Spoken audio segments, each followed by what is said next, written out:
নমস্কাৰ মৰমৰ ছাত্ৰ ছাত্ৰীসকল যোৱা ক্লাছত আমি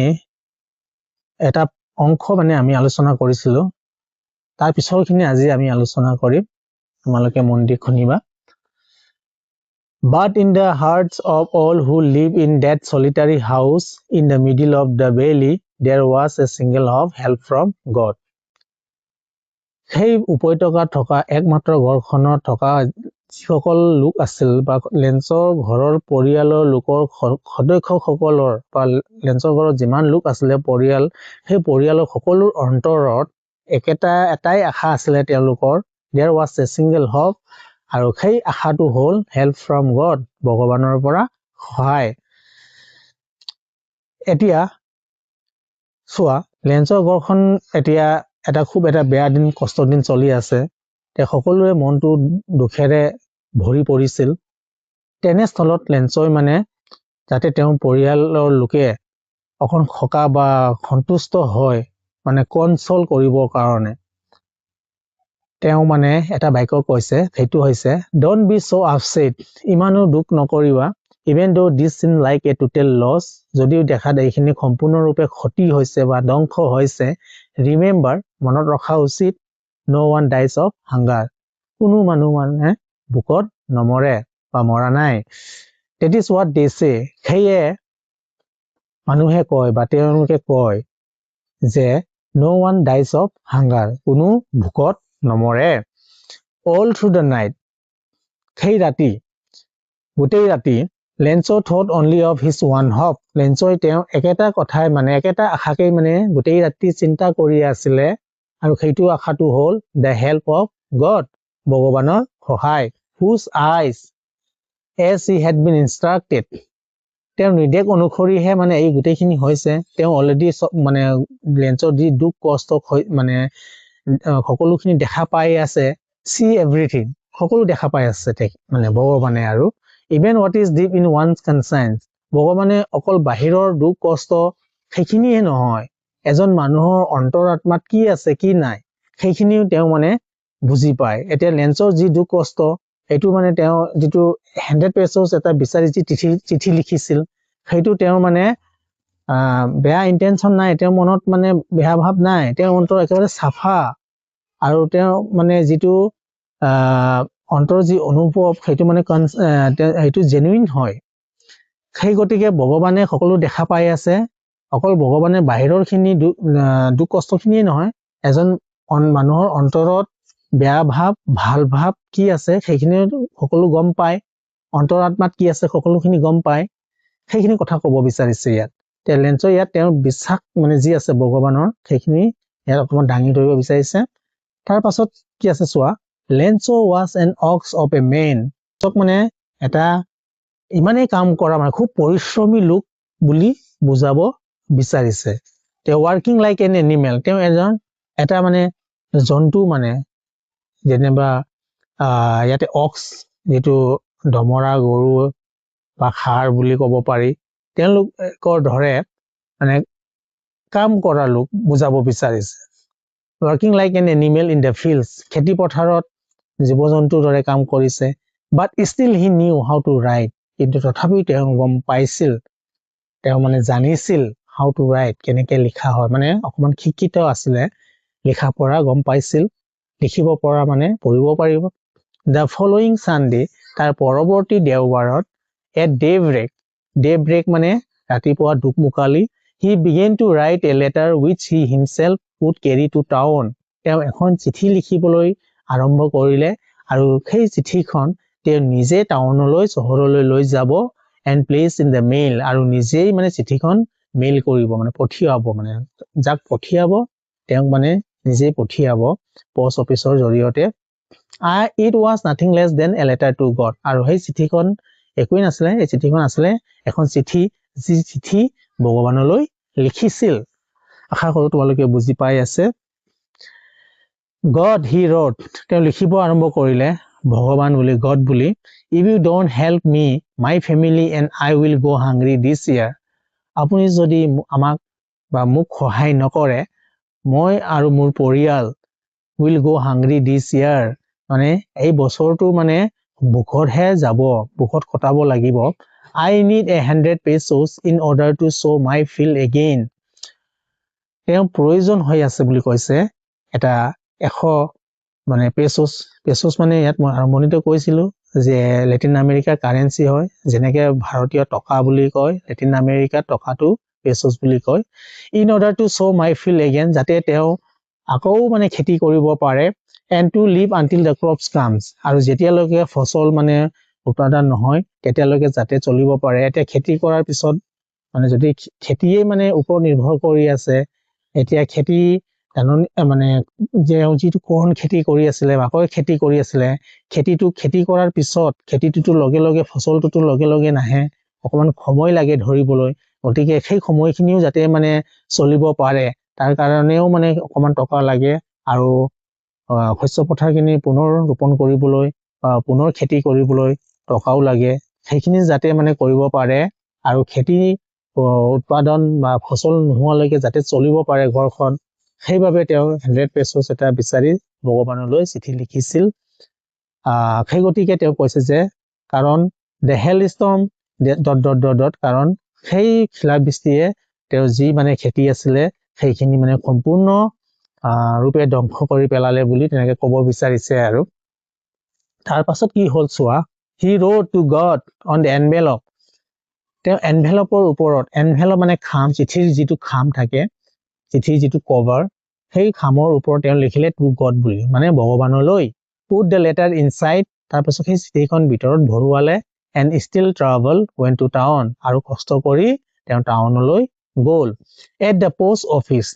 এতিয়া গৈ কত পালে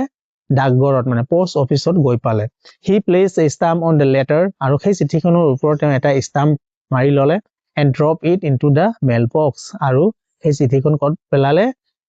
মেইলবক্সত পেলালে মেইলবক্স মানে এতিয়া চোৱা তোমালোকে ডাকঘৰত যদি কেতিয়াবা যোৱা হয় তাৰ সন্মুখত এটা ডাঙৰ বক্স থাকে তাত চিঠিখন মানে আমি পেলাই থৈ আহিব লাগে সেই মেইলবক্সত নিশ্চয় পেলালে আৰু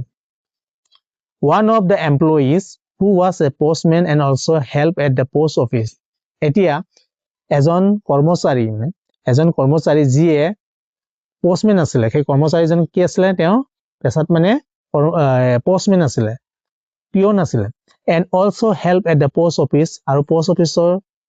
কাম কাজবোৰক সহায় কৰিছিল went to his boss laughing heartily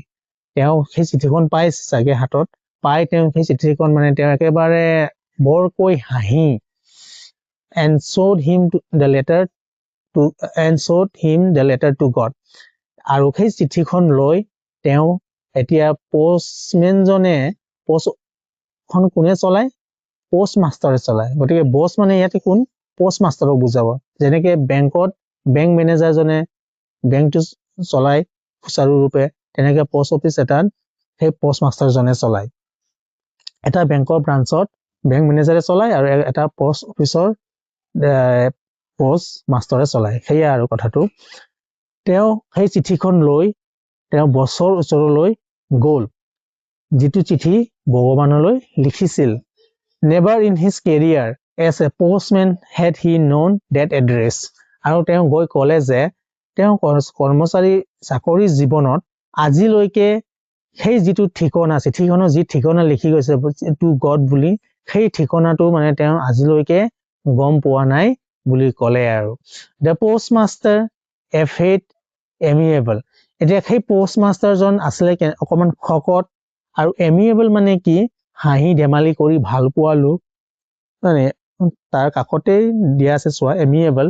friendly and pleasant amiable ফেলো মানে ব্যক্তি also broke out laughing তেওঁ হাঁহিলে বৰকৈ but almost immediately he turned serious কিন্তু তেওঁ লগে লগে কি হ'ল তেওঁ বস্তুটো গুৰুত্ব সহকাৰে ললে and taping the letter on his desk আৰু সেই চিঠিখন হাতেৰে মানে সেই টেবুলৰ ওপৰত টুকুৰিওৱা আৰু টপকে আৰু কমেন্টেড তাৰ পিছত ক'লে what faith বা কি যে বিশ্বাস I wish I had the faith of the man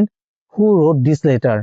যিজন ব্যক্তিয়ে সেই চিঠিখন লিখিছিল তেওঁ ভগৱানৰ প্ৰতি ইমান এটা বিশ্বাস নে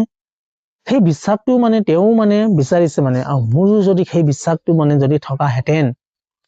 starting up a correspondence with God বা ইমানেই বিশ্বাস যে ভগৱানৰ লগত ভাৱৰ আদান প্ৰদান কৰিব ললে বা চিঠি পত্ৰ পঠিয়াবলৈ ধৰিলে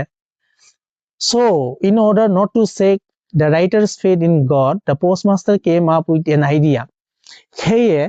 সেই লেখকৰ ভগৱানৰ প্ৰতি যি বিশ্বাস আছিলে সেই বিশ্বাসটো মানে যাতে ভাঙি নাযায় ভগৱানৰ প্ৰতি বিশ্বাস থকাটো ভাল কথা কিন্তু মানে পোষ্টমাষ্টাৰে বিচৰা নাই যে যিজন ব্যক্তিয়ে সেই চিঠিখন ভগৱানলৈ লিখিছিল যদি চিঠিখন ৰিপ্লাই নিদিয়ে তেওঁ ভগৱানৰ প্ৰতি থকা যি বিশ্বাস সেই বিশ্বাসটো ভাঙি যাব আৰু সেইটো পোষ্টমাষ্টাৰজনে বিচৰা নাই সেই গতিকে তেওঁ ভাবিলে যে এটা মানে মনত এটা বুদ্ধি পাঙিলে যে এনসাৰ দ্য লেটাৰ তেওঁ ক'লে যে এতিয়া চিঠিখনৰ উত্তৰ দিব লাগিব But when he opened it, কিন্তু তেওঁ যেতিয়া চিঠিখন খুলিলে, it was evident that to answer it, he needed something more than goodwill. কিন্তু দেখা গ'ল যে চিঠিখন যেতিয়া খুলি চালে তেতিয়া বুজিব পাৰিলে বা দেখা গ'ল যে অকল কাগজ আৰু কলমেৰে চিঠিখন মানে উত্তৰ দিব নোৱাৰি ভাল কাম কৰিবলৈ মানে সেই চিঠিখন যেটো উত্তৰ মানে দিব ৰিপ্লাই দিব এটো এটা ভাল কাম কিন্তু সেই ভাল কামটো কৰিবলৈ গলে অকল কাগজ আৰু কলমেৰে নহব ink and paper but he stuck to his resolution কিন্তু তেওঁ যেটো মনত ধৰি লৈছিল resolution মানে মনত ধৰি লোৱা এতিয়া কি এইটো কৰিম সেইটো কৰিম বুলি এতিয়া যেটো কৰিম বুলি তেওঁ মনত ধীৰতাৰে লৈছিল হেতুতে মানে তেওঁ মানে লাগি থাকিল নাই জি দিব লাগে দিম কিন্তু মই চিঠিখন উত্তৰ দিম তেনেকে আৰু he asked for money from his employees তেওঁ এতিয়া কি কৰিলে তেওঁ যিমান তেওঁ তলত কৰ্মচাৰী আছে তেওঁ আন্ডাৰত তেওঁলোকৰ পৰা মানে তেওঁ অকমান টকা বিচাৰিলে he himself gave part of his salary আৰু তেওঁ নিজেও তেওঁ যেটো মাননি তেওঁ যেটো salary পায় তাৰ পৰা কিছু অংশ দিলে and several friends of his were obliged to give something for an act of charity আৰু তেওঁ যি কেটা মানে চাচিনাকি আছে বন্ধু বান্ধৱী আছে তেওঁলোকৰ পৰাও মানে তেওঁ কিছুমান মানে সহায় বিচাৰিলে মানে charity হিচাপে এটা দান বৰঙনি হিচাপে দিবলৈ তেওঁলোকক মানে কলে আৰু দিলে আৰু তেনেকে তেওঁ মানে টকাখিনি কালেকশন কৰিলে বা গুটালে it was impossible for him to gather together the 100 pesos তে ইমানখিনি কালেকশন কৰাৰ পাছতো টকাখিনি কি কৰিলে তেওঁ যিমান বিচাৰিছিল মানে 100 pesos সেই 100 pesos টো কিমানখিনি সংগ্ৰহ কৰিব পৰা নাই so he was able to send the farmer only a little more than half সেয়ে তেওঁ কি কৰিলে আধাতকৈ অকমান বেছি মানে 100 pesos বিচাৰিছিল তে 100 pesos আধাটো 50 pesos হ'ব তে 50 pesos তকৈ অকনমান বেছি টকাহে তেওঁ যিজনে চিঠি লিখিছিল মানে লেন্সক পঠিয়াব পাৰিছে he put the money in an envelope তেওঁ চিঠিখন টকাখিনি সেই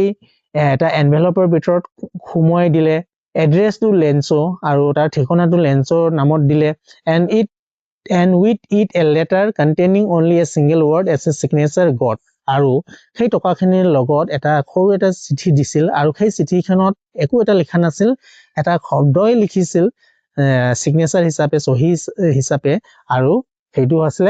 গড বুলি আশা কৰো তোমালোকে এই প্যাৰাগ্ৰাফটো বুজি পাইছা তাৰ পিছৰখিনি ভালকে চোৱা বুজি পাবা The following Sunday, Lenzo came a bit earlier than usual to ask if there was a letter for him. তাৰ পৰৱৰ্তী দেওবাৰ পুনৰ তেওঁ মানে আহি এটা খবৰ ললে যে তেওঁৰ নামত কিবা চিঠি পত্ৰ আহিছে নে নাই বুলি post অফিসত It was the postman himself who handed the letter to him. এতিয়া postman জনে যেতিয়া লেন্সৰ খবৰ কৰিবলৈ আহিলে postman নিজেই কৈ সেই চিঠিখন লেন্সৰ হাততে দিলে while the postmaster আৰু তেনে কাম কৰাৰ সময়ত postmaster জনে চাই আছিল experiencing the contentment of a man who has performed a good deed যিয়ে এটা ভাল কাম কৰিছিল সেয়ে তেওঁ নিজে সেই বস্তুটোৰ ভিতৰৰ পৰা চাই আছিল যে চিঠি পত্ৰখন পোৱাৰ পিছত লেন্সৰ মানে কেনে ধৰণৰ বিক্ৰিয়া বা ৰিঅ্যাকশন কৰে বুলি perform a good look on from his office তেওঁ অফিসৰ পৰা তেওঁ চাই আছিল তো লেন্সো showed not the slightest surprise on seeing the money কিন্তু তেওঁ দেখা গ'ল যে চিঠিখিনি পোৱাৰ পিছত লেন্সো মানে অকনমানো মানে তেওঁ আচৰিত পোৱা নাই বা বিস্মিত হোৱা নাই such was his confidence তেওঁৰ কনফিডেন্স টো ইমানেই আছিল but he became angry when he counted the money কিন্তু তেওঁ খুব খং কৰিলে বা খং উঠিলে যেতিয়া তেওঁ টকাটো গণিছিল তেওঁ গণাৰ পিছত যেতিয়া গম পালে যে টকাটো তেওঁ যিমান বিচাৰিছিল সিমান অহা নাই, সেই গতিকে তেওঁ খুব এটা খং কৰিছিল। God could not have made a mistake, nor could he have denied Lenzo what he had requested. তেওঁ ক'লে যে ভগৱানেতো কেতিয়াও ভুল কৰিব নোৱাৰে, বা তেওঁ যিটো বিচাৰিছিল সেইটো ভগৱানে কেতিয়াও নিদিয়াকৈ নাথাকে, মানে ভগৱানে দিবই আৰু ভগৱানে কেতিয়াও ভুল কৰিব নোৱাৰে। Immediately Lenzo went up to the window to ask for paper and ink. সেয়ে তেওঁ খং উঠিল কি আৰু তেওঁ লগে লগে আকৌ মানে সেই যি উইন্ডো গুচি গ'ল। উইন্ডো মানে কি, য'ত মানে পোষ্ট অফিচৰ কৰ্মচাৰীসকলে য'ত বহি কামবিলাক কৰে, সেই এজন কৰ্মচাৰীৰ ওচৰলৈ গ'ল বা ক্লাৰ্কৰ ওচৰলৈ গ'ল, কাগজ কলম বিচাৰিলে। On the public writing table, আৰু য'ত মানে ৰাজহুৱা লিখা মেলাৰ কাৰণে যি টেবুল ৰখা হয়, সেই টেবুলত গৈ তেওঁ হি ষ্টাৰ্টেড টু ৰাইট, তেওঁ লিখিবলৈ ধৰিলে। উইথ মাছ ৰিংকলিং অফ হিজ বৰো। খুব দুখত, মানুহ যেতিয়া দুখত থাকে বা মনটো ভাল নহয়, তেতিয়া মানে ৰিংকলিং মানে কি কয়, আমাৰ ছালৰ যিটো কোচ খায় সেই কথাটো কৈছে। আৰু কোচটো কিহৰ খাইছে? ব্ৰ মানে তেওঁ যিটো চেলাউৰি, সেই চেলাউৰিটো কোচ খুৱাই মানে তেওঁ মানে দেখাত, আমি এজন মানুহৰ মনটো ভাল বেয়া বা দুখত আছে সুখত আছে, তেওঁ মানে চেহেৰা মানে তেওঁ চেহেৰাটো চাইয়ে আমি ক'ব পাৰোঁ। তেওঁ মানে যিটো চেলাউৰি সেইটো কোচ খাই আছিলে, মানে মনটো দুখ আছিল। Caused by effort he had to make to express his ideas, কাৰণ তেওঁ পুনৰ মানে কষ্ট কৰিবলগীয়া হৈছে, পুনৰ লিখিবলগীয়া হৈছে চিঠিখন। When he finished, যেতিয়া তেওঁ চিঠিখন লিখি শেষ কৰিলে, he went to the window to buy a stamp. তেওঁ পুনৰ সেই ক্লাৰ্কৰ ওচৰলৈ গৈছিল। তাৰ পাছত তেওঁ কি কৰিলে, ষ্টাম্প এখন লৈ which he licked, যিটো কি তেওঁ মানে চেলেকি ল'লে, and then affixed to, তাৰপিছত লগাই ল'লে, affix মানে লগাই লোৱা, to the envelope with a blow of his fist, সেই envelope চিঠিৰ খামত with a blow of fist, হাতৰ মুঠি দি মাৰি লৈ। The moment the letter fell into the mailbox, the postmaster went to open it. আৰু যেতিয়া সেই চিঠি পত্ৰখন পুনৰ সেই মেইল বক্সত পৰিছিল, তেতিয়া পোষ্টমাষ্টাৰ তেওঁ নিজে গৈ এবাৰ মানে সেই চিঠিখন পঢ়িবলৈ গৈছিল। It said, আৰু যেতিয়া চিঠিখন খুলি তেওঁ চালে, তাত লিখা আছিলে God, তাত লিখা আছিলে যে ভগৱান, of the money that I asked for, যি টকা মই আপোনাক বিচাৰিছিলো, only 70 pesos reached me, মাত্ৰ 70 পেছ'ছে মোৰ ওচৰত আহি পাইছে। Send me the rest, বাকী টকাখিনি পঠিয়াই দিব। Since I need it very much, যিহেতু মোৰ এই টকাখিনি খুব বা অত্যন্ত প্ৰয়োজন। But don't send it to me through the mail, কিন্তু এইবাৰ মোক এই পোষ্ট অফিচৰ জৰিয়তে নপঠিয়াব, because, কাৰণ the post office employees are a bunch of crooks, কাৰণ সেই পোষ্ট অফিচৰ কৰ্মচাৰীবোৰ এক প্ৰকাৰৰ মানে দুষ্ট লোক হয়। bunch of crooks মানে দুষ্ট লোক হয়, ভাল মানুহ নহয়, তেনেকুৱা বুজাইছে লেঞ্চো। তলত এইখিনি আছিলে আমাৰ A Letter to God পাতি। আশা কৰো তোমালোকে পাতি বুজি পালা।